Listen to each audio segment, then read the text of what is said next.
Hi guys, welcome to another YouTube video from your favorite screen girl, your favorite side nurse, and I remain Oluwafisayo Adeboboye. If you're a returning subscriber, you know what?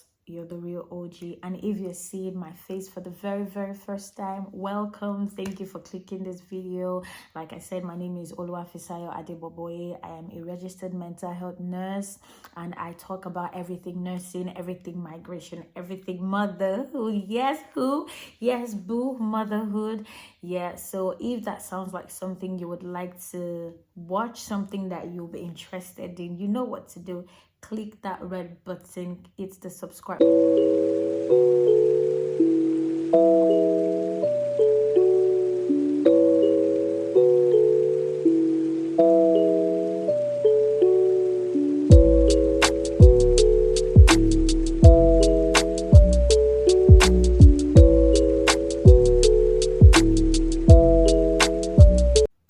Welcome back guys. So from the title of today's video, I'm sure you guys already know what I want to talk about. The last video I posted on my channel, I promised that I was going to make a video detailing how to go about it if you want to migrate to the UK as a care assistant, as a senior carer. Probably you're outside of the UK, irrespective of where you are, and you want to come to the UK. So in today's video, I'm just going to be giving us like some steps or the processes entailed, the things that you need to do to kickstart that journey into motion. And if you want to listen to everything, if you want to get the details, like the full gist, make sure you stick to the end of this video because I'm going to be telling us some very important things that we need to know for us to kickstart our journey into migrating to the UK, either to work as an healthcare assistant, a senior carer. Yes, so stay tuned. So are you an individual that has been thinking about coming into the UK to work as a health assistant or a senior carer? Are you just clueless about the whole process, or you really don't know what to do first, what to do second? Don't worry, your favorite screen girl has got you. So in today's video, I'm going to be telling you those essential things that you need. Like without these things, you can't start any process. And the first most important thing, in fact the most important thing of all this entire process, is having your passport ready. So I don't know for every other country, but for where I come from, Nigeria, you need to have your international passport with you. I'm going to put a picture here if that's going to help, but I know that most of us are actually familiar with what the international passport looks like. And for you to get your international passport in Nigeria, well, the latest that I know about is you need to have your national identification number, that's the NIN, and some couple of other things. But when I was applying for mine like years ago, I think about 6 years ago, I didn't even do all that. I just went with my birth certificate, I think, and my local government, something from my local government. But now I think you need to have your national identification number for you to be able to apply for your international passport. So I think for someone that is just applying for the international passport for the first time, I think you need to get your birth certificate. You definitely need to get your national identification number, and then you need to pay the money. You can go to different passport office. The one I used when I was about to get mine was Ikoyi Passport Center, I think that's what it's called, Ikoyi Passport Office. Yeah, that was the one I used. So most importantly, you need to get your international passport. And for those of us that already have our international passport, make sure that you still have about 6 months before the expiry date of your international passport. And for also those of us that like travel a lot and you have like several pages on your international passport already stamped, just make sure that you have at least 1 or 2 pages free, like the front and the back, so that would carry your visa stamp when you finally get the visa. So like I said, your international passport is the most important thing you need to start the journey. And I just spoke about Nigeria. For every other country outside Nigeria, I'm not entirely sure how the procedure is in your respective countries. So you can just read online to know what is required of you to get your country's international passport. You need your birth certificate, because you're going to need your birth certificate when you start your visa application. And please make sure that the exact name on your birth certificate tallies with every other document you're going to be submitting to the visa center. If it does not tally for one reason or the other, please make sure you swear an affidavit so that you can also attach it alongside every other document that you'll be submitting during your visa application. Yeah, that's very important. And for people that their names have already changed, like they have different names on their documents due to marriage, the only documents or the only proof that you have to attach to your application is your marriage certificate. So if you are bearing like your dad's name, your dad's surname before, and now you carry your husband's surname, the only proof of change of name that you need to attach is your marriage certificate, because all these things are going to be scrutinized and you do not want your visa to be denied just because of a change of name. Do you understand? Like, it just makes sense to do everything according to how you're supposed to do it. Then this takes me to the next step. I wouldn't say the next step is like very, very important, but it is just very, very necessary. I'm sure most of us that have actually applied on the government website, either gov.uk, or just search randomly for employers, either those back home, every other country, or here in the UK, there are actually some job specifications that actually come with conditions like you having a driver's license. Because some of the jobs that are available here require you to drive to some places to give care to people in their houses, and they need you to have a driver's license. So that brings me to the next step. Like I said, that you must have a driver's license. I'm sure most of you would think, oh, I'm just coming from Nigeria, I'm just coming from Ghana, I'm just coming from anywhere else, and this is what I have. Yes, there is something called the international driver's license. And is always valid for a year from the day you become a resident in the United Kingdom. So when I was coming into the UK, I got my international driver's license. So that allows you to drive in the UK up until a year, which is expected that you must have taken your theory test and also your practical test, and must have gotten the UK full driver's license. And I'm also aware that some countries, well, I'm not really sure how many countries, but I know Zimbabwe, for an example, they can just come here and switch their own driver's license, like their own driver's license, to the UK full driver's license. I think that is because they drive on the same side of the road. But for Nigerians that I know that we drive on the other side of the road, we are always required to come to the UK and take the theory test, take the practical test. Before then, we can have the UK driver's license. But if you're just coming newly, do not let this discourage you. So the next important thing I would like to share with you guys is having your certificates ready. Yes, you heard me right. Your certificates, either your school certificates, your HND, your OND, your BSc, your masters, anything that can actually prove that you've got a level of formal education. Yes, get everything ready. Your transcripts were required. This brings me to my next step, which is the proof of English language. I'm sure most of us will be like, oh, but I thought just nurses and probably other professionals that are required to give a proof of their English language speaking ability. To be honest, if you're coming in as a carer, a senior carer, you also need to prove that you are able to understand English when spoken to, you're able to speak English. I know most of us will be like, oh, but Nigeria is an English speaking country. Believe me, under the country that are exempted from writing the IELTS, Nigeria is actually not one, because they do not actually recognize Nigeria as an English speaking country, even though we come here and then speaking English like fluently. I remember when I started my job and then I got to my ward like the first day and I was communicating in English, like some of the service users were like, oh, your English is so good for a person from Nigeria. And I'm like, okay, what do you guys think will speak in Nigeria?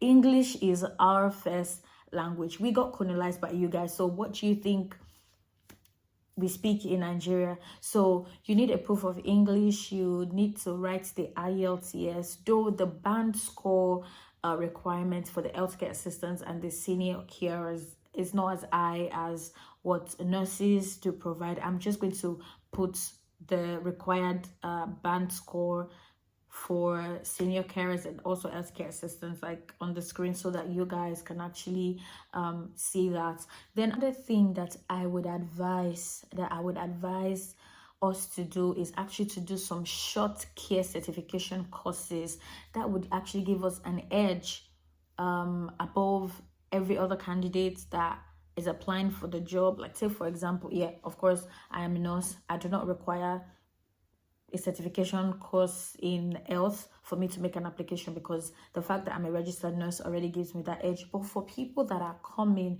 especially people that are not even in the nursing line, in the medical line, you've not done anything related to healthcare, you need to take like some short courses. Some are free, some are not, but I think it's worth it. Even if you have to pay, I think it's worth everything. It's worth every penny you pay. So when you do this short certification courses, you can then attach them certificates alongside your CV when you're sending. Do you understand? Yes. And if needed, you can volunteer in the hospital. Yes, you heard me. You can volunteer. I'm going to be doing a video on how to write like an application letter to a hospital, just in case you want to volunteer. And also in this same video, I'm going to be putting other English proof that you can submit aside IELTS. I know there is the PET, and I know that there is the NARIC. I think the NARIC bears another new name now. I'm going to be giving you guys all the details in my next video, so that for people that do not want to write the UK VI English exam, you can either use the PET or the NARIC to also prove that yes, you understand the English, and then you can communicate efficiently in English. So in my next video, anticipate how to write like a good cover letter, just in case you want to volunteer in a hospital, because that would also give you an edge. Some employers need people that already have an experience or two working in a healthcare setting. So if you have this experience, of course, it's going to be an added advantage for you when the employers are actually comparing CVs together. Next step, guys, is your CV and your cover letter. Your CV and your cover letter. Your CV is actually what puts you out there. Is actually what tells the employer about you even before they meet you. And believe me, employers here have various websites, various links where they actually scrutinize people's CV. So a friend of mine actually told me about this like some couple of weeks ago, I think about 2 weeks ago, about this website where you can upload your CV and they are going to score you. So depending on the percentage that this website score you, you would know how good or how well structured your CV is. And believe me when I say there are actually employers that actually scrutinize people's CV. So imagine uploading your CV and then out of 100 you're getting about 19 or 15. They wouldn't even bother. Even if you're the best nurse in the world, they wouldn't even bother to even just proceed. Once that website already gives them that mark, wouldn't even bother. Like once the website already gives your CV that very terrible score, it's pointless. It's very, very pointless going ahead with the application. So your CV and your cover letter is very, very important, because that is what would sell you out. That is what will attract them to want to know about you and probably schedule an interview. In the next video that I said previously, I'm also going to be putting like a sample of what your CV should look like, the skills that you should have, not the skills that you should lie about, the skills that you have that you should put out there, so that you're going to be like sellable for the employers. Yeah, that brings me to the next point. Once you've written your cover letter and you've structured your CV well, the next thing is for you to start searching for jobs, which I feel is the most difficult step for people back home. There are lots of people, like I said in my last video, sending me a DM like, Olu, I've done my IELTS, I've done my CBT, these are even nurses, and it is very hard for me to find a job, it's very hard for me to do this, it's very hard for me to do that. It's like they want to stop recruiting from Nigeria. Believe healthcare assistants, senior carers, nurses, they are really, really short in the UK. They would continue recruiting. We just need to know the right website to visit for jobs. There are jobs, and there are people that are ready to like bring you in. But the question is, are you searching? Are you searching in the right places? Like, we just need to know where we're searching and if we're searching right. But believe me, there are jobs. So after you've done your CV, you've searched for jobs, and then you finally have landed yourself a job, the next step is actually an interview. And I would say the interview is actually in two phases. So speaking from personal experience, when I was searching for hospitals in the UK for me to come and work, I came across an agency.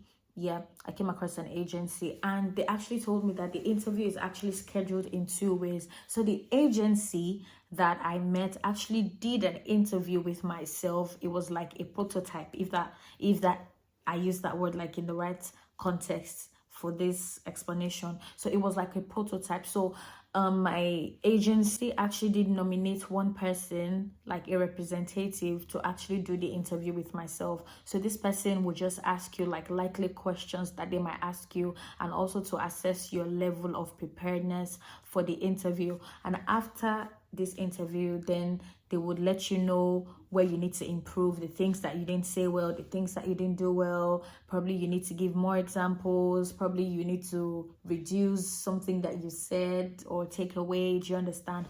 Then having done that, then the real interview would take place, which is usually virtual, especially when you're applying outside of the UK. So the interview is going to take place either on Zoom or Teams, wherever the organization choose to have their interview is going to be out there. And after your interview, fingers crossed, you become successful. The next thing is your offer letter. Yeah, that is what everybody likes to see. But beware, my brothers and sisters, in diaspora. Read the terms and conditions. Read your contracts. Read your contracts properly before signing.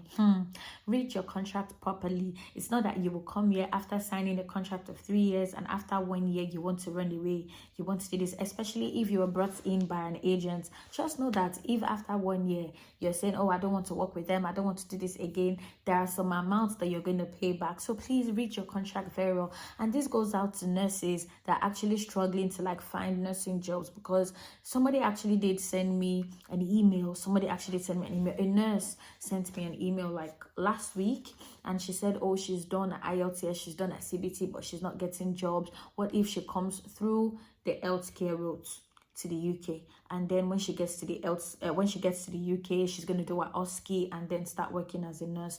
But most of this agency and most of the employers in the UK would usually give you a contract that binds yourself to them for 3 years.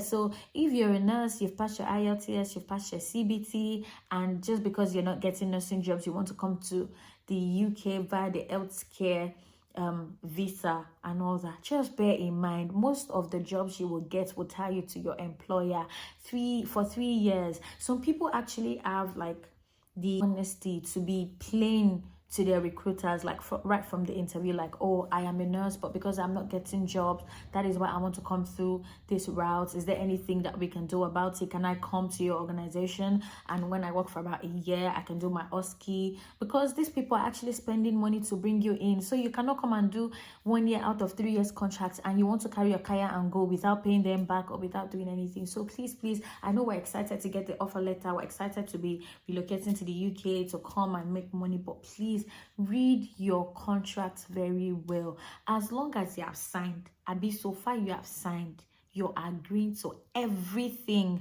in that black and white paper.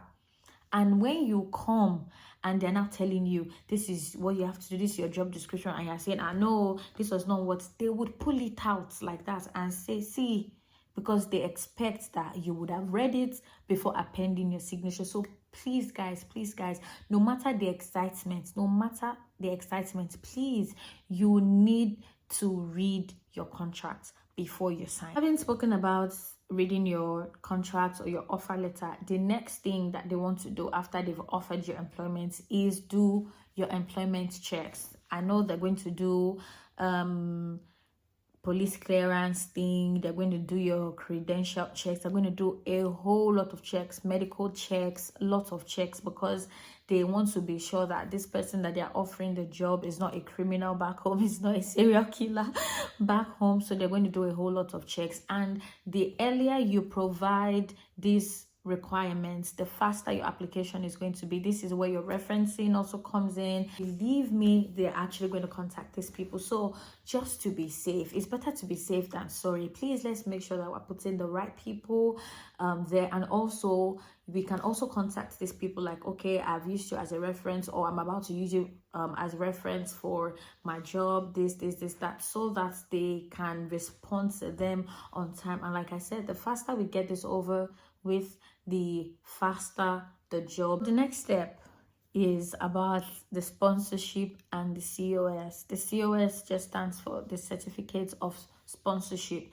It shows that your employer is actually contacting the Home Office to let them know that they're willing to bring you from outside of the UK into the UK on a work visa, on a tier 2 visa, to come and work for them in the UK. And please, like I said, you say that I'm begging, I'm pleading, because things are actually taking like different turns in the UK. I've seen people get to the border that are looking at the street of UK like this in the front, and they've just sent them back. Like, they've sent them back. It's not that these people, they've done anything wrong, but their COS just got cancelled. And obviously, if your COS has gotten cancelled, your visa gets revoked and you go back to the UK, and you go back to wherever it is that you're coming from. So please, even though you've gotten your letter of employment, do not quit your job that you're doing back home. Do not quit the job. Do not quit the job. The very moment you receive your COS, yes, you can leave your job. The very moment you receive your COS. Without your COS, don't go and say, oh, they've given me offer letter, you want to stop your job. My brothers and my sisters, if they've given you offer letter in February, you might not even get your COS until May or June. I'm telling you the truth. For me, it took me about, well, I was just part of the lucky breed. It took me about a month for my COS to come. But then I did not tender my resignation until I got my COS. So please and please and please, do not leave what you're doing. Do not leave your job just because you've gotten a letter of employment or you've gotten a contract. Get your COS.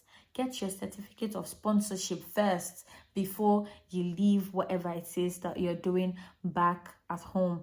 And for people that have gotten their COS, I think towards the bottom end of your COS, just check. There is a place that would say your employer is responsible for your maintenance.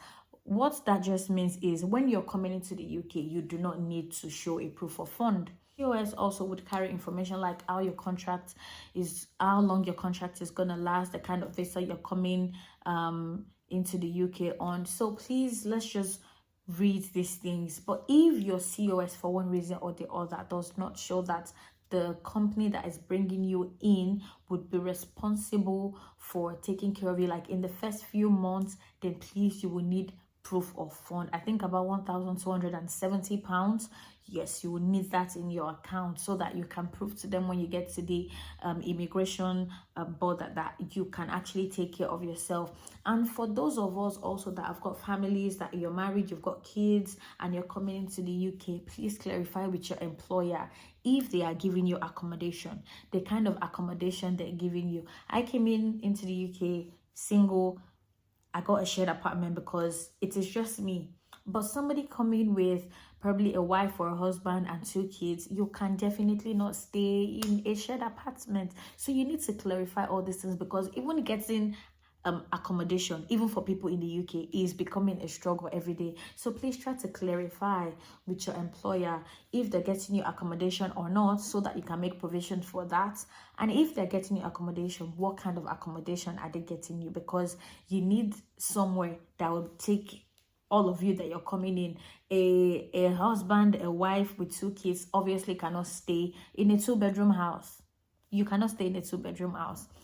Probably you will need a 3-bedroom, a 4-bedroom, or maybe even some parts you can stay in a 2-bedroom house, but you cannot stay in a studio. You cannot stay in a shared apartment. So these are some of the details that we need to verify. We should not let the excitement just overwhelm us, and then we're just packing our boxes. We're coming blindly, and then you get here, you're trying to call somebody, oh, can I come and squat with you? Can I come and do this? And then you get angry because nobody's responding to you, or you get to the UK and that person that's promised you accommodation is leaving you stranded. There is energy bill crisis in the UK as we speak. As we speak, there is energy bill crisis. So the least thing or the last thing anybody wants right now is even to have somebody squatting with them. Because you coming into the UK, you're strange to the weather and everything, especially in the winter.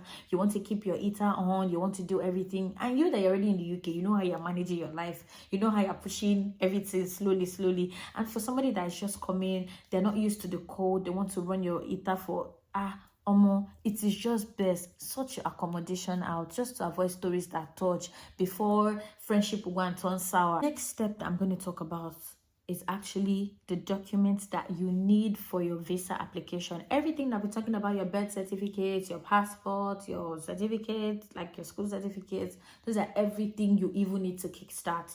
But now your employment letter is here, your COS is here. So the things that you need for your visa application, of course, you're going to still need your passport, you're going to need your birth certificate, your proof of English, you're going to need that. You're going to need your police clearance. You're going to need your police clearance. You're going to need your COS. That is very important because that is what will let them know that yes, you've gotten a job, you've secured the job, your employer is willing to bring you into the UK to work and everything. Yes, you're going to need that. And you're going to need your TB test certificate. That is very, very, very important. You're going to need your TB test certificate. So having all this, of course, you go to your visa center, you submit all this, you do all your biometrics, and then you wait for your visa. That is all that you need for your visa application. Step 8 is about your flight and your arrival. Hey, my brothers and sisters in the Lord, I'll be so glad to see you guys here. So some agencies will even go the extra mile to pay for your visa. They'll pay for your flight tickets, you know, that kind of soft life. Yeah, so your bag is ready to be packed. You're ready to fly to the Obodo UK. Congratulations, congratulations, congratulations. Make sure you pack everything that you need. Do not forget anything. Please and please and please and please and please. Me, when I was coming to the Obodo UK, I forgot my reading glasses. Like, can you imagine? I forgot my second eye. And it was hard. It was very, very hard for me. So please do not forget anything. No matter how small you think, oh, I'm not going to need this thing. If you need it for your day-to-day life to go well, you will definitely need it here. And I've seen people, they'll pack plenty clothes, this clothes. You don't need plenty clothes because even work that you're going to, most likely you will get a uniform. If you do not get a uniform, there's going to be a dress code that will limit the number of different things that you can even wear to work. So I would say for things that you cannot readily get here, like for things that you would miss when you're already here, like the food,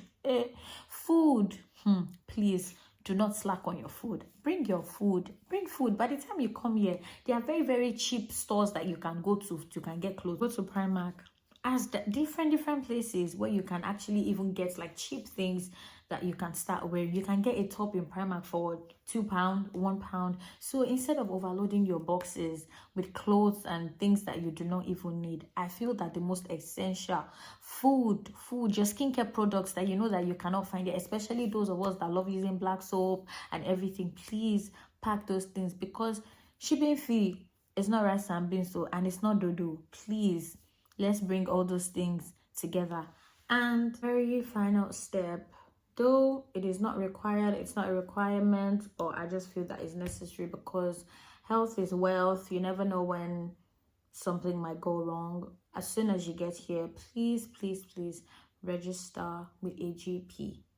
Register with a GP. Me, I struggled with it when I came because I'm going into this place, they're asking me, what's your NHS number? I want to access this care. They're asking me, where's your NHS number and all that. So please register with your GP. Having said all of that, just enjoy, breathe, enjoy the moment, enjoy the new environment, because believe me, there are lots of things that will shock you about this country.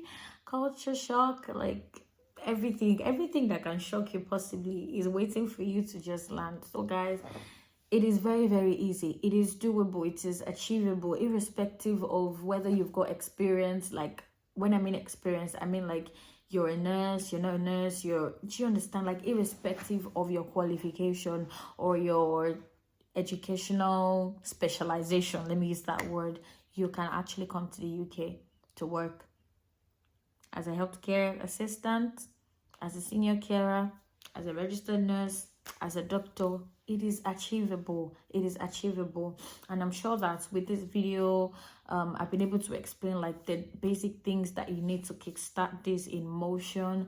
Although in my coming video, or like couple of videos that I'm going to make next, I'm going to be writing like detailing the IELTS, the type, the band score, how to write your cover letter, how to write application letters to hospital that you want to volunteer in, like, you know, all those good stuff. Yeah, I'm going to be writing, I'm going to be making them in my next video. So if you've got any comments, put them in the comment box below.